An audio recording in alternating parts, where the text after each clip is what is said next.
Nicodemo Little Nicky Scarfo has reigned over Philadelphia and Atlantic City as one of the nation's most violent mafia bosses.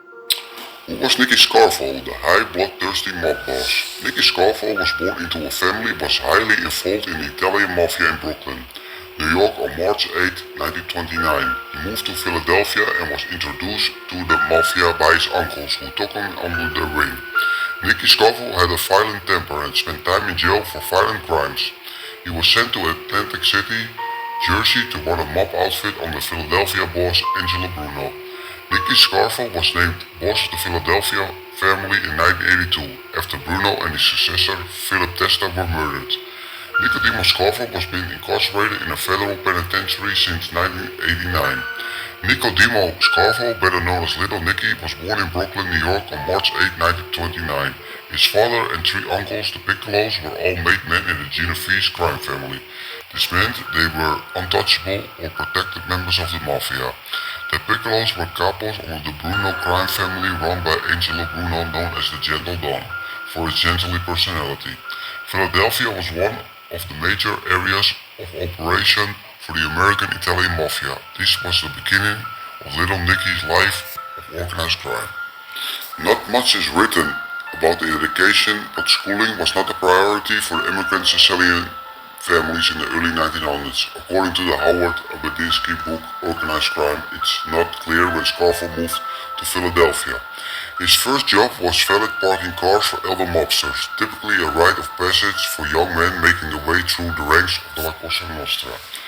Scarfo became a member of the Bruno family in the 1950s, later to become known as the Bruno Scarfo family. Scarfo got the nickname Little Nicky because he stood 5 feet and 5 inches and weighed only 130 pounds. When he lacked in stature, he made up in ruthlessness. According to his nephew and mob turncoat Philip Leonetti, Scarfo committed one of his first ordered murders in the early 1960s with an ice pick. He also stabbed and killed a longshoreman in 1963 for not giving up his seat in a Philadelphia dinner.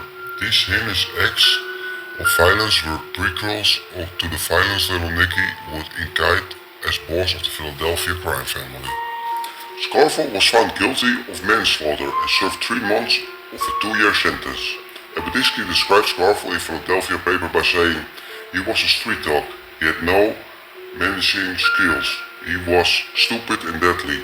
Scarfo's actions brought unwanted attention on the family, and Angelo Bruno banished Nicky Scarfo to Atlantic City rather than have him murdered and upsetting his uncles. Scarfo was promoted to capo regime and organized his own crew in the struggling shore community. Scarfo's crew participated in illegal activities that were available to them, including gambling, extortion, prostitution, and involvement in labor unions. In 1972, he served 2 years in prison for refusing to testify before the New Jersey State Commission of Investigation. Greater opportunities for illegal operations presented themselves to Nicky Scarfo in 1978 when Atlantic City legalized gambling. This allowed Scarfo and the greater Philadelphia Cosa Nostra to be involved in the building contracts of new casinos.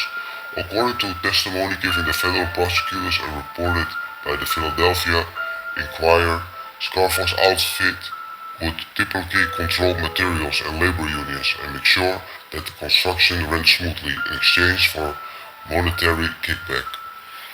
Angelo Bruno was killed in 1980 in an execution cell hid outside of his house. This led on the bus. Philip Testa became named boss and Scarfo being promoted to consigliere, the 3rd highest rank in the Philadelphia family. It was a position of advisor to the boss. When Testa was killed by a nail bomb on March 15, 1981, his underboss, Peter Casella, was suspected of the plot. His bid for boss was unsuccessful and Nicky Scarfo forced him into retirement and was given by the blessing of the Gambino and the Genovese families to take the reins as boss of the Bruno family in Philadelphia. Scarfo's term as boss became one of the most violent periods in the Philadelphia Cosa Nostra, with close to 30 members and associates being killed. According to the federal racketeering charges during his time as boss, Scarfo served another jail term of 17 months for an old gun charge and was released in 1984. Scarfo initiated a street tax on illegal activities such as bookmakers, loan shark and drug dealers. Scarfo received a cut on illegal activities in Philadelphia and South Jersey. At one point, 5 separate charges were brought against the mob kingpin in 14 months. In 1987, he was acquitted of federal drug conspiracy charges, but was later sentenced to 14 years for extortion. Then, in 1989, he was also found guilty of first-degree murder in the 1985 killing of rival mafioso Frank D'Alfonso and sentenced to life in prison.